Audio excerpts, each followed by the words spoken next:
To whom the fiend, now swoln with rage, replied, "Then hear, O son of David, virgin born, for Son of God to me is yet in doubt. Of the Messiah I have heard foretold by all the prophets, of thy birth at length announced by Gabriel with the first I knew, and of the angelic song in Bethlehem field, on thy birth night that sung thee Saviour born. From that time seldom have I ceased to eye thy infancy, thy childhood and thy youth, thy manhood last, though yet in private bred, till at the ford of Jordan, whither all flock to the Baptist, I among the rest, though not to be baptized, by voice from heaven heard thee pronounce the Son of God beloved. Thenceforth I thought thee worth my nearer view and narrower scrutiny, that I might learn in what degree or meaning thou art called the Son of God, which bears no single sense. The Son of God I also am, or was, and if I was, I am. Relation stands. All men are sons of God. Yet thee I thought in some respect far higher so declared. Therefore I watched thy footsteps from that hour, and followed thee still on to this waste wild, where by all best conjectures I collect thou art to be my fatal enemy. Good reason then, if I beforehand seek to understand my adversary, who and what he is, his wisdom, power, intent. By parley or composition, truce or league, to win him or win from him what I can. And opportunity I here have had to try thee, sift thee, and confess have found thee proof against all temptation, as a rock of adamant, and as a centre, firm to the utmost of mere man, both wise and good, not more. For honours, riches, kingdoms, glory, have been before contemned, and may again. Therefore, to know what more thou art than man, worth naming the Son of God by voice from heaven, another method I must now begin. So saying, he caught him up, and without wing of hippogriff, bore through the air sublime, over the wilderness and o'er the plain, till underneath them fair Jerusalem, the holy city, lifted high her towers, and higher yet the glorious temple reared her pile, far off appearing like a mount of alabaster, topped with golden spires. There on the highest pinnacle he set the Son of God, and added thus in scorn, "There stand, if thou wilt stand. To stand upright will ask thee skill. I to thy Father's house have brought thee, and highest placed. Highest is best. Now show thy progeny. If not to stand, cast thyself down, safely, if Son of God. For it is written, He will give command concerning thee to his angels. In their hands they shall uplift thee, lest at any time thou chance to dash thy foot against a stone." To whom thus Jesus, "Also it is written, Tempt not the Lord thy God."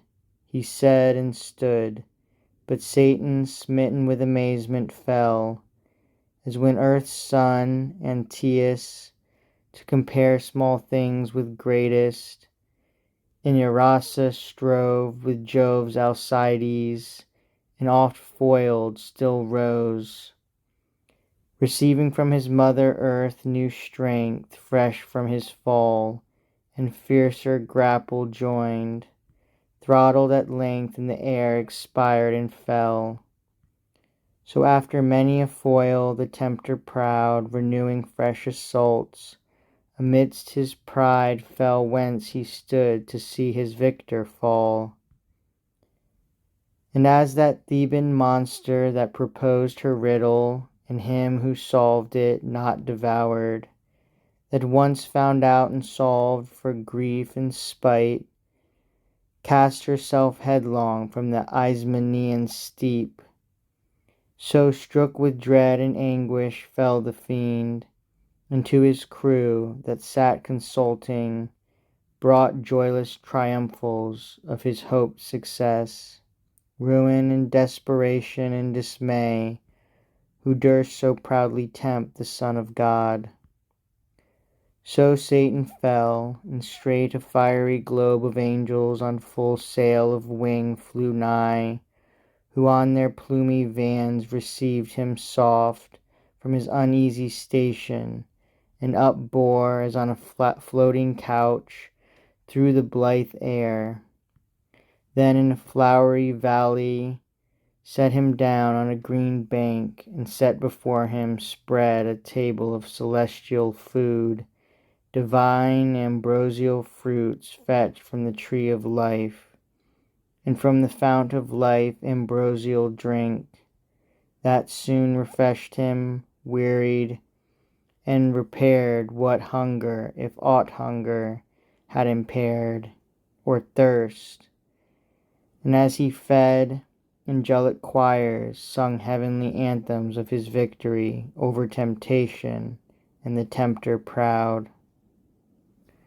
True image of the Father, whether throned in the bosom of bliss, and light of light conceiving, or remote from heaven, enshrined in fleshly tabernacle and human form, wandering the wilderness, whatever place, habit, or state, or motion, still expressing the Son of God, with godlike force endued against the attempter of thy Father's throne and thief of paradise. Him long of old thou didst debel, and down from heaven cast with all his army. Now thou hast avenged supplanted Adam, and by vanquishing temptation hast regained lost paradise, and frustrated the conquest fraudulent. He never more henceforth will dare set foot in paradise to tempt. His snares are broke.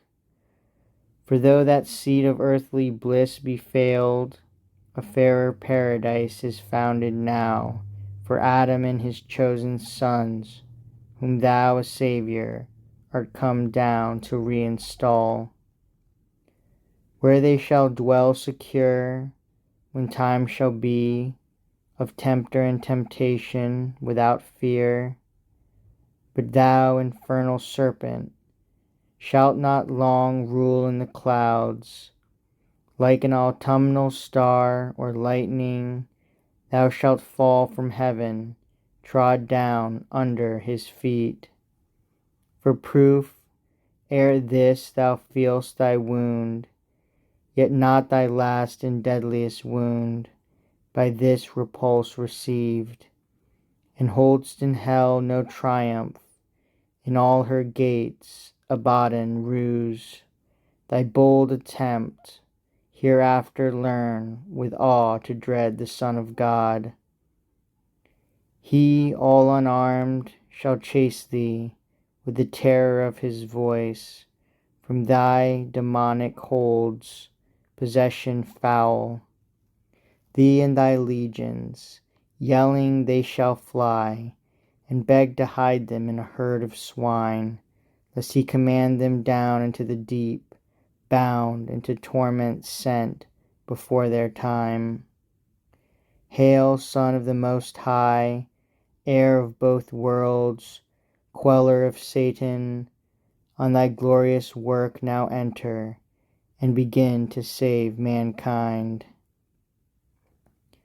Thus they, the Son of God, our Saviour meek, sung victor, and from heavenly feast refreshed, brought on his way with joy, he, unobserved, home to his mother's house, private, returned.